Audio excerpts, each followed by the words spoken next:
Hello, thank you so much for joining once again to this channel. And in today's video, we're going to be talking about another important grammar topic, which is the present progressive, also known as the present continuous.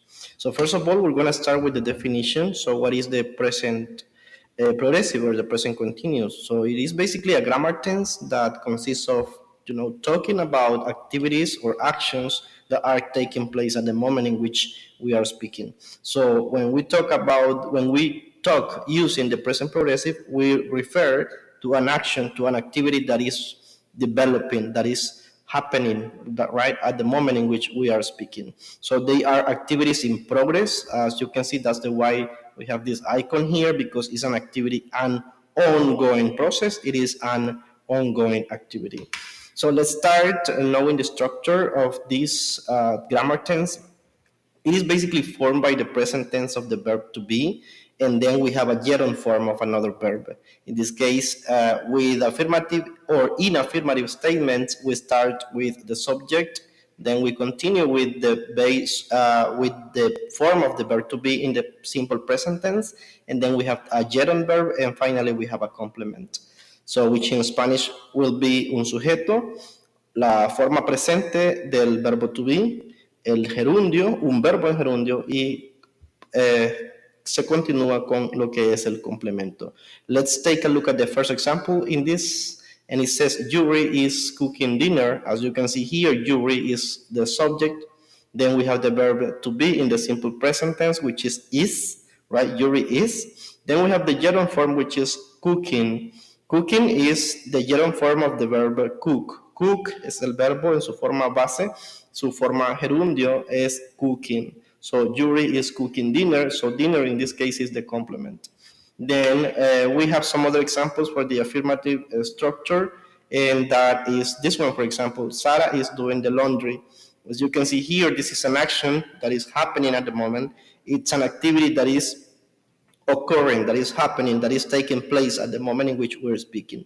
Sarah is the subject, is the verb to be in the simple present tense, then doing is, in this case, the gerund verb, finally with the complement, which is the laundry. So Sarah is doing the laundry. Then we can also use contractions when using the present progressive. The contraction for the verb to be, for is just we use the apostrophe and then the letter S. So as you can see here, we have this apostrophe and the letter S, y esa es la forma corta del verbo be en la tercera persona, que sería el is. So Sarah's doing the laundry, ¿verdad? Entonces Sarah está lavando, ¿verdad? Lavando o haciendo lo que es la lavandería.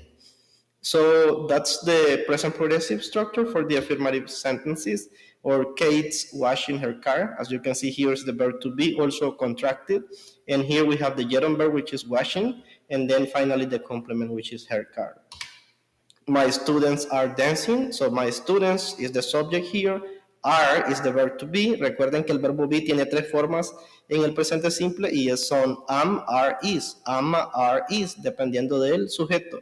So in this case, it's a plural subject. My students es plural, por lo tanto usamos are. My students are dancing, which is the gerund verb. En este caso, esta oración no tiene complemento. And then we go with the negative structure, and then we have Kate. Negamos de forma contractada y decimos isn't, que es la forma corta de decir is not. Kate is not. En vez de decir is not, decimos isn't, que lo hace más corto. So Kate isn't washing her car. Ella o Kate no está lavando su carro. Then finally we have they aren't playing soccer. They aren't, ellos no están jugando fútbol. So they aren't playing soccer. The subject, the verb be, plus the negative, plus the gerund verb, plus the complement here. Right? Like she isn't reading enough. She isn't reading enough. Ella no está leyendo lo suficiente. So isn't is the negative here. Reading is the gerund verb. Enough is the complement. And the subject we have it here, which is she. And finally, we go with the interrogative.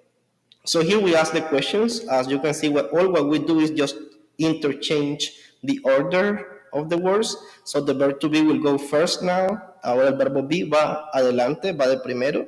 Now we say, are they playing soccer? Lo único que hacemos es cambiar el orden de las palabras. El verbo be pasa al principio, el sujeto le continúa, seguido de, en este caso, el gerundio, que sería playing, el complemento y un question mark al final. So, are they playing soccer? Is she driving? So, verb to be, subject, get on, question mark. Is she getting a good idea? Verb to be, subject, get on, complement, question mark. Is she getting a good idea? Se le está ocurriendo una buena idea a ella. So that's basically the structure for that. So that's all for today. I hope you enjoyed the video. If that's so please go ahead and comment it, like it, and share it so we can get more people every day. See you the next time.